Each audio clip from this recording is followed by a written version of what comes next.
चलो सुनो सुनो सुनो सुनो। हिंदी का पहला चैप्टर आपका क्या?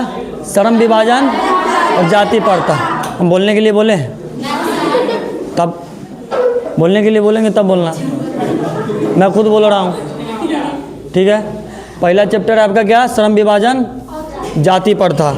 सबसे पहला बात याद रखिएगा इसमें, सबसे पहली चीज़ सुनो, सबसे पहली चीज़ ये याद रखिएगा, श्रम विभाजन जाति प्रथा के लेखक कौन है? भीमराव अंबेडकर। कौन है? पहली बात कि मैं अभी किसी को बोलने के लिए नहीं कहा हूँ, इसीलिए चुपचाप मुंह बंद करके सुनिए, क्या कि वीडियो है ख़राब हो जाएगा तो फिर दिक्कत होगा। वैसे भी 12th वाला में 20 मिनट तक आवाज़ नहीं आया, माइक बंद करके लगा लिया था, आवाज़ें नहीं आया, तो ये को वीडियो इसे भी आज ख़राब हो चुका है। तो इसी चक्कर में शांत रहिए, इसको ख़राब कीजिएगा तो हम आपको जीवन ख़राब कर देंगे। खुला धमकी है, ठीक है। चलिए, पहला बात, श्रम विभाजन जाति प्रथा के लेखक कौन है? भीमराव अंबेडकर। कौन है? भीमराव अंबेडकर। सबसे पहली चीज़ें आज हम लोग हिंदी में जो देखेंगे ना, इस चैप्टर का पहले देखेंगे लेखक परिचय, जहाँ से हमें बहुत सारा क्वेश्चन बनता है ना जी, या नहीं बनता? बनता है, बहुत बनता है, बनता ही नहीं है, अच्छा खासा क्वेश्चन आपका यहाँ से बन जाता है। जो इस बार एग्ज़ाम देने जाने वाला वो तो ध्यान से देख ले, और जो अगले साल देने वाला है वो तो ठीक थोड़ा और ज़्यादा ध्यान से देख ले, ठीक है। अरे ध्यान से, थोड़ा वैसे भी बुझाता है बहुत कुछ, ठीक है। सर एक चीज़ पहला कि पाठ के हर लेखक का नाम याद रहना चाहिए, सबसे पहले चीज़। तो इसीलिए मैं सब पे फोटो लगा दिया हूँ इनका। ये संविधान निर्माता है, ठीक है, भीमराव अंबेडकर, बाबा साहेब भीमराव अम्बेडकर। बाबा साहेब भीमराव अम्बेडकर जी का जन्म 14 अप्रैल 1891 ईस्वी के मध्य प्रदेश में एक दलित परिवार में हुआ था। यहाँ से पहला बात कि इतनी लाइनों से ना आपको कई प्रकार से क्वेश्चन बन जाएंगे। कई प्रकार से बनने का मतलब क्या है कि पहला क्वेश्चन पूछेगा आपसे कि बाबा साहेब भीमराव अम्बेडकर का जन्म कब हुआ था, तो 14 अप्रैल 1891 में। कहाँ हुआ था? किस राज्य में हुआ था? महू होगा यहाँ पर। किस राज्य में हुआ था? महू में। महू राज्य के नाम रही, जिला के नाम था। किसका नाम था? महू कहे तो जिला के नाम, राज्य कौन? मध्य प्रदेश। अगर आपसे कहीं पूछ दे थोड़ा सा कि बताइए बाबा साहेब भीमराव अम्बेडकर जी का जन्म किस राज्य में हुआ था, तो किस राज्य में? मध्य प्रदेश राज्य में हुआ था। इनका जन्म 14 अप्रैल 1891 में महू मध्य प्रदेश में एक दलित परिवार में हुआ था। किस में हुआ था? एक दलित परिवार में। मतलब आपसे अगर पूछे क्वेश्चन कि बताइए कि बाबा साहेब भीमराव अम्बेडकर का जन्म किस परिवार में हुआ था, तो किस परिवार में? दलित परिवार में हुआ था बाबा साहेब भीमराव अम्बेडकर जी का जन्म। 3 चीज़ें याद रखना है। पहला, श्रम विभाजन जाति प्रथा के लेखक कौन है, तो भीमराव अंबेडकर, डॉक्टर भीमराव अम्बेडकर। डॉक्टर भीमराव, हाँ, बाबा साहेब डॉक्टर भीमराव अम्बेडकर जी का जन्म कब हुआ था, तो 14 अप्रैल 1891 में। जिला पूछे तो महू, राज्य पूछे तो मध्य प्रदेश, ठीक है। और किस परिवार में हुआ था, तो दलित परिवार में हुआ था। याद रखिएगा। थोड़ा देर के बाद हम पूछेंगे, रे चमगादड़ के ससुर देख ले ये ने आए, वो उधर नीचे देख रहा है, हम नीचे सूत के पड़ा बेचियो में भूत दहले उसान बजवा तोरा की रे, भूत उधर ले की, तू नीचे काहे देख रहा है? जब तक तू सामने न देखेगा तो हमारा बात को क्या सुनेगा? सुन रहा है? सुन रहा है ना? तो किस जिला में हुआ था भीमराव अम्बेडकर जी का जन्म? राज्य कौन सा परिवार में है? पूछा हूँ।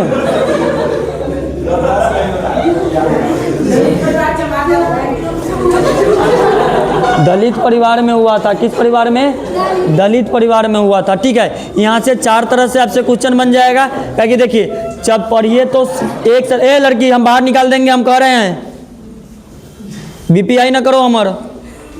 हो गया तो फिर मैं बोलने कह रहा हूँ, मैं बोलने नहीं दूंगा क्लास में, इसलिए प्यार से पढ़ा रहा हूँ, पढ़ने दो, सॉरी पढ़ाने दो, ठीक है। सबसे पहला चीज़ तो मैं समझा रहा हूँ तो उस समय बकवास मत किया करो, समझ लो, उसके बाद बकवास करो, ठीक है। तो यहाँ से 4 तरह से क्वेश्चन बनेगा, इतना ध्यान रखिएगा। आगे क्या कह रहा है कि मानव मुक्ति के पुरोधा बाबा साहेब अपने समय के सबसे सुपठित जनों में से एक थे, यानी कि वो अपने समय के जिस परिवार से वो आते थे, उस परिवार के और उस जिस जाति से वो आते थे उसमें सबसे ज़्यादा पढ़े लिखे व्यक्ति जो थे वो कौन थे? बाबा साहेब भीमराव अंबेडकर थे, ठीक है, या वो सबसे ज़्यादा पढ़े लिखे व्यक्ति थे। आगे क्या कह रहा है कि प्राथमिक शिक्षा के बाद, यानी कि जो प्रारंभिक शिक्षा थी उनकी जो पहले की शिक्षा थी, उसके बाद, ठीक है, उनको बड़ोदरा नरेश के प्रोत्साहन से कहाँ भेजा गया? उच्चतर शिक्षा के लिए उन्हें कहाँ भेजा गया? न्यूयॉर्क, यानी कि अमेरिका। इनको छात्रवृत्ति मिली थी, स्कॉलरशिप मिली थी बड़ोदरा नरेश जी के द्वारा, जो उनसे वो कहाँ चले गए पढ़ने? अमेरिका चले गए, न्यूयॉर्क चले गए। उसके बाद वहाँ से वो कहाँ गए? लंदन, यानी कि इंग्लैंड गए, ठीक है। आपसे यहाँ से क्वेश्चन पूछेगा कि बाबा साहेब भीमराव अंबेडकर प्रारंभिक शिक्षा प्राप्त करने के बाद उसके बाद की शिक्षा प्राप्त करने के लिए कहाँ गए? तो वहाँ पे न्यूयॉर्क और लंदन, कहाँ पे? इंग्लैंड और अमेरिका चले गए। या न्यूयॉर्क लिखे, या लंदन लिखे, या इंग्लैंड लिखे, या अमेरिका लिखे। अगर न्यूयॉर्क ना लिखे, अगर अमेरिका लिख लेता है तो मतलब कि समझ जाना कि न्यूयॉर्क की बातें कर रहा है, अमेरिका की बातें कर रहा है। अब किनके प्रोत्साहन से गए थे? तो बड़ोदरा नरेश, यानी कि बड़ोदरा के जो राजा थे उनके प्रोत्साहन से उनकी छात्रवृत्ति मिली थी इनको, क्योंकि पढ़ने लिखने वालों की छात्रवृत्ति दी जाती है। जो अच्छा खासा पढ़ने लिखने वाला बच्चा होता है उसको क्या दिया जाता है? छात्रवृत्ति दिया जाता है। उस समय अपनी प्रारंभिक शिक्षा, जैसे अभी तुम लोग पढ़ रहे हो ना, ये सब प्राथमिक शिक्षाएं हैं, ये सब करके तुम कहाँ जाओगे पढ़ने? क्या जानता है? यहाँ जाओगे या इंग्लैंड जाओगे या कलकत्ता जाओगे या दिल्ली जाओगे या बनारस जाओगे या घाट पर जाओगे? कहीं भी जा सकते हो ना, जा सकते हो या नहीं जा सकते हो? कहीं पर भी जा सकते हो। तो कौन जानता है? तो इन्हीं की जो शुरुआती जो पढ़ाई थी ना, वो पास करने के बाद वो बड़ोदरा नरेश से इनको क्या मिला? कुछ छात्रवृत्ति दी गई, प्रोत्साहन के राशि के तहत वो शिक्षा के लिए और अमेरिका चले गए। कहाँ चले गए? अमेरिका चले गए। उसके बाद वहाँ से अमेरिका से पढ़ाई अपनी प्राप्त करते हैं, उसके बाद वो कहाँ चले गए? इंग्लैंड, यानी कि लंदन चले गए, ठीक है। वहाँ से पढ़ने गए थे, सबसे पहली चीज़ें याद रखना, पढ़ने गए थे। अभी का लड़का न्यूयॉर्क, अमेरिका और लंदन चला जाता है तो पढ़ने कम, सेल्फी लेने ज़्यादा जाता है, तो जाता है ना, है लड़का लड़की सब जाता है पढ़ने विदेश में। एगो लड़के जाति बदनाम नहीं है, लड़का वो भगवान के द्वारा बनाया गया बड़ा सुंदर चीज़ है। लड़का हीरा है, लड़का हीरा। अगर लड़का अगर कुछ भी करे ना, सुनो, अगर लड़का कुछ भी करे ना सुंदर दिखेगा। लड़का के मुंह पर मूछ आ गया तो यो सुंदर दिखेगा। मान ले, सोच के देख, तो नहीं पड़ा तो केहन देखबे?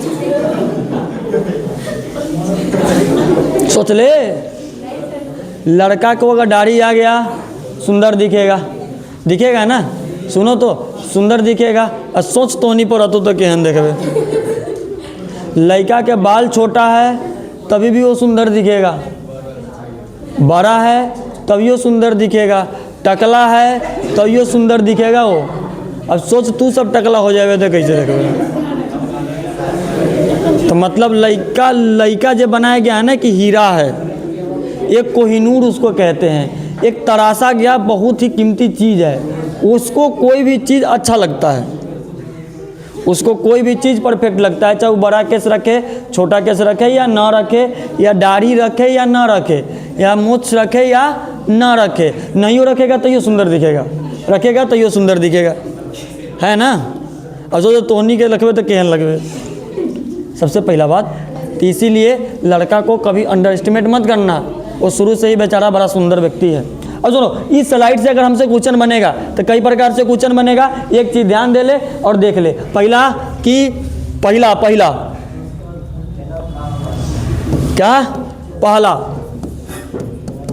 श्रम विभाजन,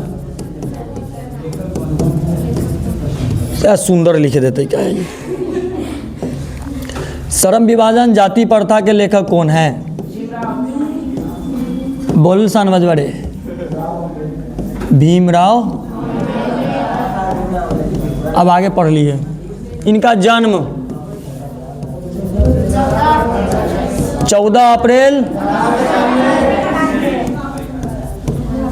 1800। अगर जिला की बात की जाए महू, राज्य की बात की जाए धीरे बोलो नहीं यार, ठीक है। आगे अब उसके आगे अपना वो याद रखना कि उनको प्रारंभिक शिक्षा प्राप्त करने के बाद वो कहाँ चले गए थे? अमेरिका। और अमेरिका से शिक्षा प्राप्त करने के बाद वो कहाँ चले गए थे? इंग्लैंड चले गए थे, ठीक है। ये दोनों जगह शिक्षा प्राप्त करने के बाद, और वो किसके प्रोत्साहन से गए थे? बड़ोदरा नरेश के प्रोत्साहन से गए थे। उनको छात्रवृत्ति मिली थी जिसकी वजह से वो अमेरिका और इंग्लैंड घूम के आए थे, यानी कि पढ़ के आए थे। क्या करके आए थे? पढ़ के आए थे। अब आगे बात करेंगे।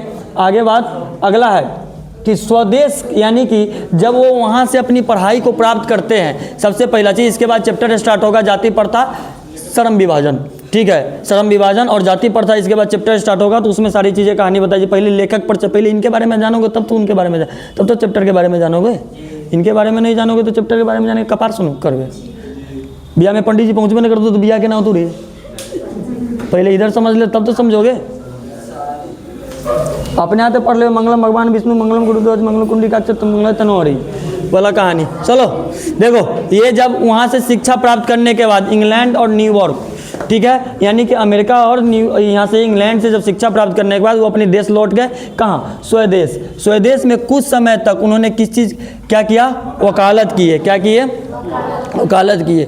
कोई बता सकता है कि भीमराव अम्बेडकर जी का पहला निर्वाचन कहाँ से हुआ था, कहाँ से खड़ा हुए थे?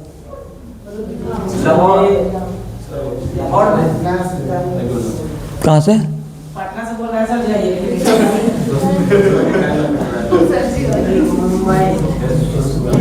बंगाल से हुए थे, ठीक है।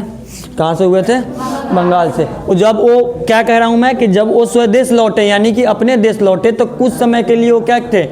वकालत भी की थी। क्या की थी? वकालत भी किए थे वो, यानी कि वकील भी थे। उसके बाद समाज, ये लड़का हद में रहो, सच बता रहा हूँ। पहले तो तू बैग टांगे हुआ है, या तो तुराम उठा के फेंक देंगे बहुत जल्दी बाहर। हाँ, जो ऐसे कर रहा है उसको बाहर कीजिए ना, कारण दूसरा बच्चा सभी झेलेगा इस सबको। मैं समझा दियो, कल से ऐसा होगा मैं नहीं बैठने दूंगा, मैं समझा दे रहा हूँ। इसीलिए डिस्टर्ब हो रहा है, वो पीछे से आवाज़ आ रहा है। सुनिए, कल से ये सब नहीं रहेगा, मना कर दीजिए। पीछे से आवाज़ आ रहा है। देखो, कुछ समय के जब वो न्यूयॉर्क वहाँ से लौटे पढ़ के, तो कुछ समय के लिए अपने देश में क्या थे? वकालत भी किए थे। क्या किए थे? वकालत भी किए थे। समाज और राजनीति में बेहद सक्रिय भूमिका निभाते हुए उन्होंने अछूतों स्त्रियों और मजदूरों को मानवीय अधिकार एवं सम्मान दिलाने के लिए अथक संघर्ष किया। यानी कि जो छुआछूत की भावनाएं थी, स्त्रियों की जो भेदभाव था, ये सब चीज़ों में इन्होंने बहुत सारा संघर्ष किया उनको सम्मान और अधिकार दिलाने के लिए। पहले स्त्रियों के बहुत सारे पाबंदी होता था या नहीं होता था कि हाँ घर से बाहर नहीं जाना है, ये नहीं करना, वो नहीं करना, बहुत सारे छुआछूत की भावनाएं थी, ठीक नहीं। ये सब मामले में इन्होंने, ये स्त्रियों और अछूतों के मामले में इन्होंने उसको सम्मान दिलाने के लिए बहुत सारे क्या किए थे? संघर्ष किए, बहुत सारे अधिकार दिलाने के लिए काम किए। उन्होंने, उनके चिंतन एवं रचनात्मक के मुख्यतः 3 प्रेरक व्यक्ति रहे हैं, जो यानी कि जिस व्यक्ति से वो इंस्पायर हुए थे। क्या हुए थे? कोई होता है ना, कोई अपने व्यक्ति, जिस व्यक्ति को देख कर सोचता है कि हम भी उससे जैसे बने, इंस्पायर होना। जैसे कोई लोग होता है ना कि हाँ, कोई हीरो को देख के कहा कि हम हीरो बने, कोई खिलाड़ी को देख के कहता है कि हम खिलाड़ी बने। तो उसी तरह इन्होंने 3 व्यक्ति से ये प्रेरणादायक थे, उनसे ये चीज़ सीखे थे। उनका नाम क्या था? बुद्ध, कबीर, ज्योतिबा फूले, ठीक है। याद रखिएगा कि वो जब पूछा जाएगा आपके एग्जाम में क्वेश्चन कि भीमराव अम्बेडकर जी के कौन से व्यक्ति से वो इंस्पायर हुए थे, यानी प्रेरणादायक प्रेरक हुए थे, प्रेरक व्यक्ति कौन रहे हैं, उनके जीवन का प्रेरक व्यक्ति कौन रहे हैं। अगर आपसे क्वेश्चन पूछ देता है कि भीमराव अंबेडकर जी के जीवन के प्रेरक व्यक्ति कौन रहे, यानी कि किससे वो इंस्पायर हुए थे, यानी कि सोचे थे कि इस तरह का हम बन सकते हैं या काम कर सकते हैं, उसके आधार पर तो 3 व्यक्ति का नाम आता है। एक आता है बुद्ध, एक आता है कबीर जी का, एक आता है ज्योतिबा फुले जी का। अब आप सभी को पता है कि ये संविधान निर्माता है, ये सब कोई जानता है, बच्चा जानता है कि ये भीमराव अम्बेडकर जी संविधान निर्माता है, बाबा साहेब भीमराव अम्बेडकर। भारत के संविधान निर्माण में उनकी महत्वपूर्ण भूमिका थी, क्या थी? महत्वपूर्ण भूमिका और एकनिष्ठ समर्पण के कारण ही हम आज उन्हें भारतीय संविधान का क्या कहते हैं? निर्माता कह के श्रद्धांजलि अर्पित करते हैं। आज के डेट में भी हम लोग उनको क्या कह के समर्पित करते हैं? श्रद्धांजलि देते हैं, संविधान निर्माता कह के समर्पित करते हैं। उनके ही संविधानों से हम लोग आज चल रहे हैं। जो भी कानून एक्ट जितना भी चीज़ें लगती है, जो भी चीज़ें है, जैसे कोई मार दिया, काट दिया, मर्डर कर दिया, आरक्षण है, जो भी चीज़ें है, ये सब इन्हीं के हिसाब से आज हम लोग चल रहे हैं कि नहीं चल रहे हैं? इन्हीं के दिया हुआ सारे चीज़ है, बताया हुआ इन्हीं के सारा चीज़ है। तो वही याद रखिएगा क्या कि इनको संविधान निर्माता समझ के हम लोग आज के डेट में श्रद्धांजलि अर्पित करते हैं। ये स्लाइड से अगर क्वेश्चन पूछेगा तो पहले प्रेरक व्यक्ति के बारे में पूछेगा। ध्यान रखिएगा कि भीमराव अम्बेडकर जी के जीवन के प्रेरक व्यक्ति कौन रहे हैं। तो अगर कौन रहे हैं की बात करेगा तो बुद्ध, कबीर और ज्योतिबा फुले 3 व्यक्ति रहे हैं। और इनका निधन दिसंबर 1956 ईस्वी में दिल्ली में बाबा साहेब का निधन हो गया। अगर बात करेगा आपको इससे डेट पूछेगा, क्या पूछेगा? अगर आपको इनका निधन का डेट पूछेगा तो 1956, ठीक है।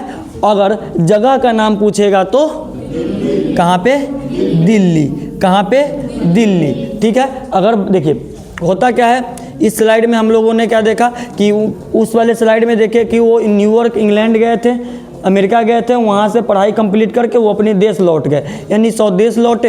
तो वो कुछ समय तक के लिए क्या किए? वकालत किए। उसके बाद ये छुआछूत, भेदभाव, स्त्रियों का अधिकार सम्मान के लिए इन्होंने संघर्ष किया, बहुत सारे संघर्ष किए अधिकार दिलाने के लिए स्त्रियों का और छुआछूत वाले भावनाओं पर, ठीक है, वो सब हटाने का।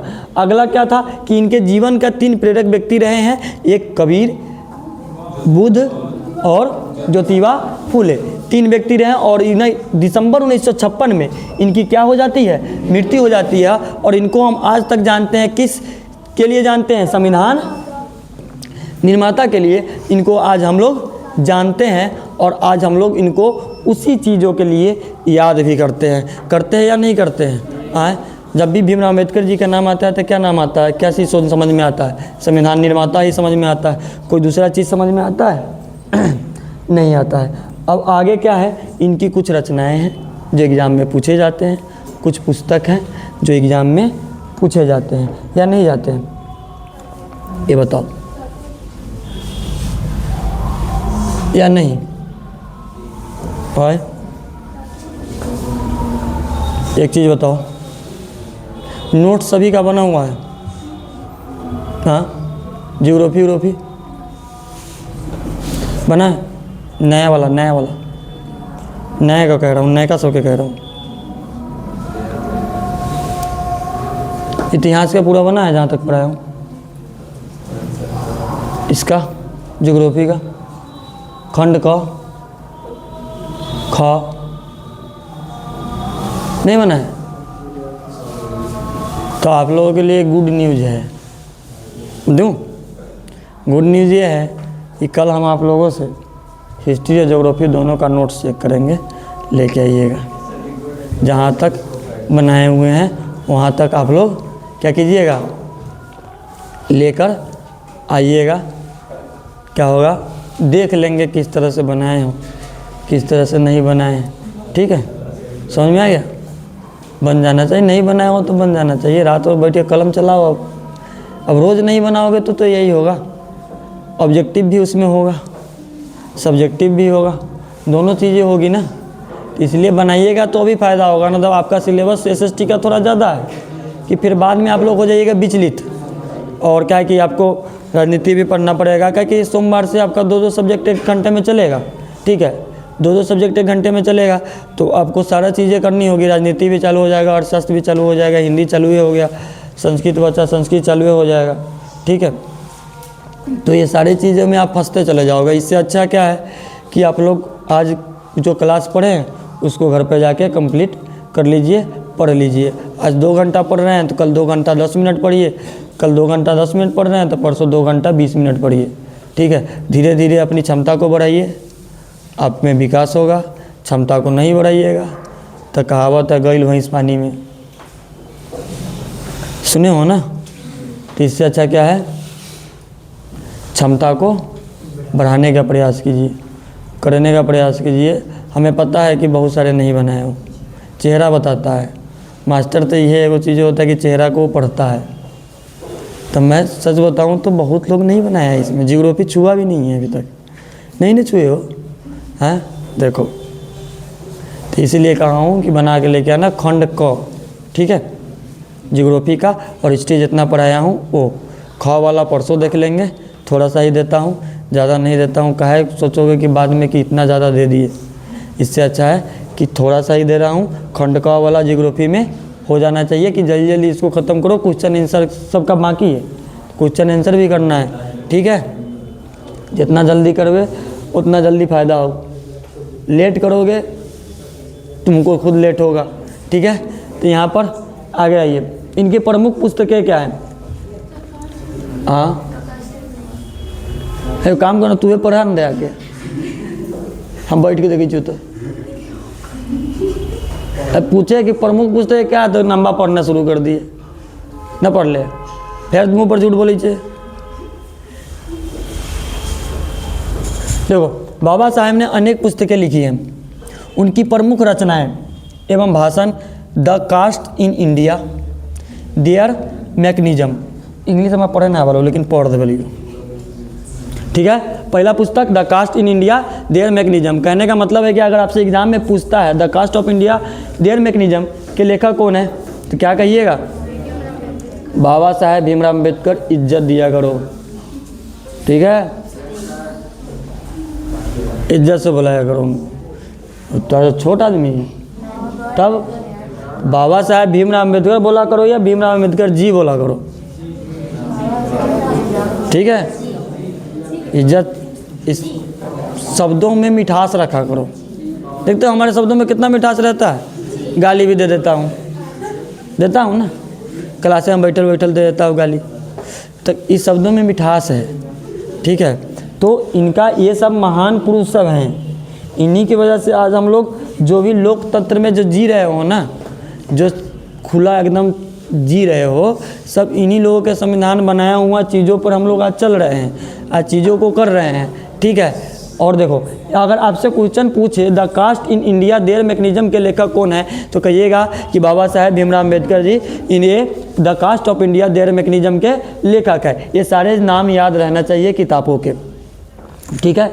जेनेसिस एंड डेवलपमेंट एक इनके लेखक है, इनके लेखक कौन है, भीमराव अम्बेडकर जी, ठीक है। अगला द अनटचेबल्स, द अनटचेबल्स इनके लेखक कौन है, भीमराव अम्बेडकर जी, ठीक है। एक एक किताबों के नाम याद रखना पड़ेगा, कुछ भी पूछ सकता है। किसी से सुना था इसी साल वाला 10th वाला का द अनटचेबल के लेखक कौन है, शायद किसी मॉडल सेट या क्वेश्चन बैंक में मैंने देखा था, ये क्वेश्चन था ऑब्जेक्टिव में शायद, है ना।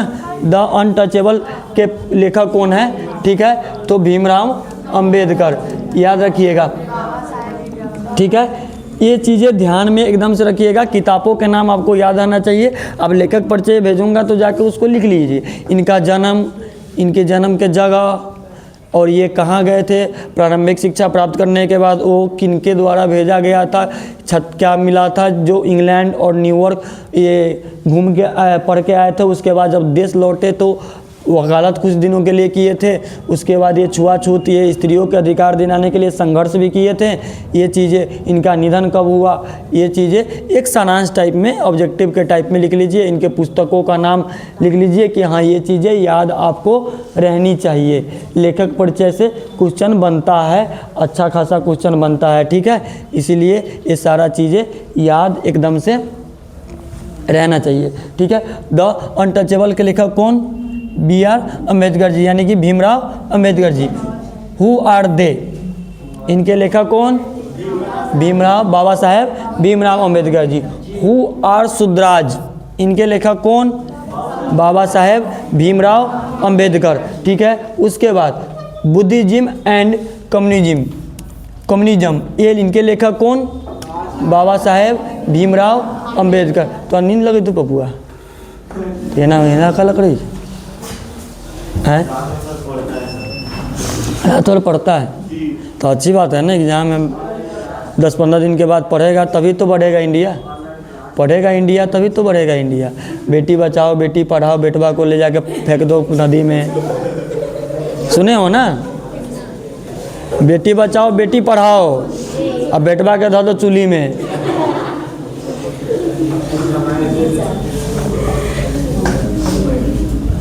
बुद्धा एंड हिज धामा, इनके लेखक B.R. अम्बेडकर, यानी कि बाबा साहेब भीमराव अम्बेडकर जी। थॉट्स एंड लिंग्विस्टिक्स कथी है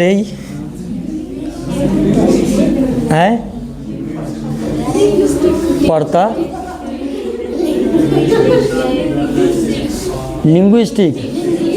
लिंग्विस्टिक, हाँ, थॉट्स ऑफ लिंग्विस्टिक, यानी कि जाति जो लिंग है ना, स्त्री पुरुष में भेदभाव सोच कैसा सोच है, यानी कि इसमें इस किताब में यही दिया गया होगा कि स्त्री और पुरुषों के बीच किस प्रकार से मतभेद है, सोच क्या है लोगों का, ये सब चीज़ें हैं ना, इसी में इस किताब में यही चीज़ें दिया गया होगा, इससे पता चलता है। द राइज एंड फॉल, अभी एगो शो आया था ना द राइज एंड फॉल, इसमें पवन सिंह गया था, TRP वाला, जो सबसे ज़्यादा हाईएस्ट TRP चला गया था, मैं उधर सलमान खान के TRP भी कम कर दिया था, तो उसी से याद होगा तुम लोग की राइज एंड फॉल। ठीक है, पवन सिंह खेसारी लाल तो यादें रहता है, किताब खाली याद नहीं रहता है।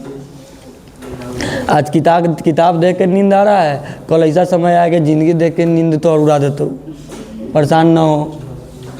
आज किताबा खोलते होगे तो नींद आता होगा ना, ये खोल ले किताबा, ऐसे करे लगली, सूत गेली, तो एक समय ऐसा आएगा ना कि जब ज़िंदगी आएगा, जब उस समय नींदें ख़त्म हो जाएगा। ठीक है, इसीलिए द राइज एंड फॉल के लेखक कौन है? Baba Saheb Bhimrao Ambedkar. Of the Hindu women, ये दोनों इस साथे में है, the rise and fall of the Hindu women, ये इनके लेखक कौन है? बाबा साहेब भीमराव अंबेडकर। ठीक है, एनिहेलेंस ऑफ कास्ट, इनके लेखक कौन है? भीमराव अम्बेडकर। कल ये सारी पुस्तकों का नाम याद रहना चाहिए, आपके दिमाग में डाउनलोड हो जाना चाहिए। ठीक है, जैसे रील डाउनलोड करते हो ना, उसी तरह से इसको डाउनलोड कर लेना कि अगर कल हिंदी हो तो पूछा जाए तो बताया जाए, उधर से जवाब आए।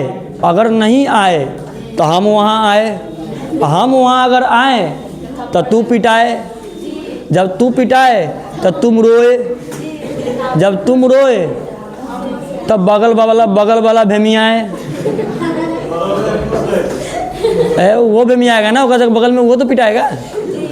ठीक है, अब इससे आगे नहीं बनेगा, बात इतना ही तक बना है, इससे आगे नहीं। देखो, द एनिहेलेंस ऑफ कास्ट आदि के लेखक, हिंदी में उनका संपूर्ण वर्ग भारत सरकार के कल्याण मंत्रालय से बाबा साहेब अम्बेडकर संपूर्ण कथी रही पढ़ तक प्रीति कथी है वडंगमय वांगर झिंगुर वांगे, सही में रियल में के नाम से 21 खंडों में प्रकाशित हो चुका है। कितने खंडों में प्रकाशित हुआ है? भीमराव अम्बेडकर मंत्रालय में 21 खंडों में। ये भी क्वेश्चन हम कहीं देखे थे, है ना, कि इनका वांग्मय कितने खंडों में प्रकाशित हुआ है? तो 21 खंडे में। अब सुनो, ये जितना सॉफ्टवेयर आज दिया हूँ ये सारा कल माइंड में अपडेट हो जाना चाहिए। लेखक परिचय कम से कम अपडेट हो जाना चाहिए। ठीक है, पहला बात, श्रम विभाजन जाति प्रथा के लेखक कौन? हाँ, धीरे धीरे बोल, धीरे धीरे धीरे धीरे। ठीक है, उसके बाद इनका जन्म 91 में। थोड़ा मुंह में आवाज ना तो कुछ भेल तो बोलना थे क्या? इनका कहाँ पे हुआ था इनका?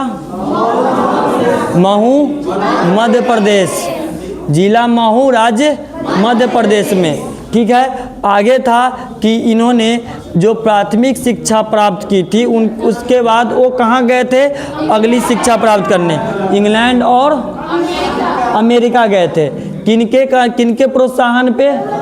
वडोदरा नरेश के प्रोत्साहन पे ये अमेरिका और इंग्लैंड गए थे। उसके बाद हम लोगों ने देखा कि वहाँ से लौटने के बाद वो कुछ समय के लिए कुछ किए थे, वकालत किए थे। उसके बाद किस चीज़ों में ये संघर्ष किए थे? और स्त्रियों के अधिकार दिलाने में ये सब चीज़ों में ये संघर्ष किए थे। उसके बाद क्या था? इनका निधन कब हुआ था?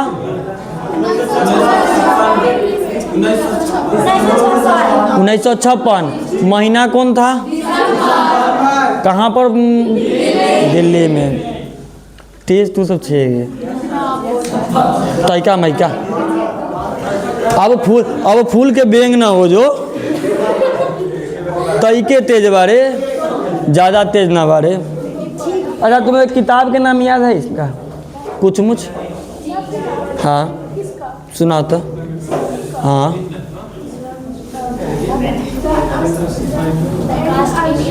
हाँ,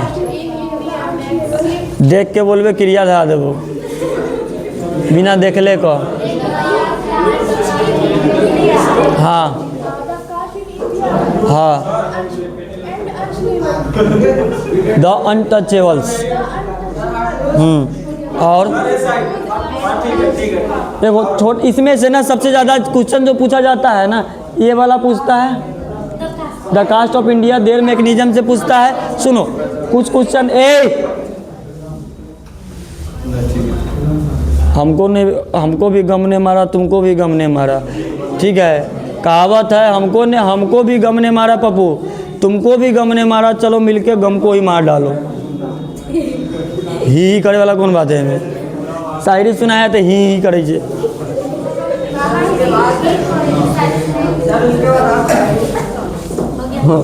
ए 19 तारीख के तो 17 तक से एग्जाम है ना?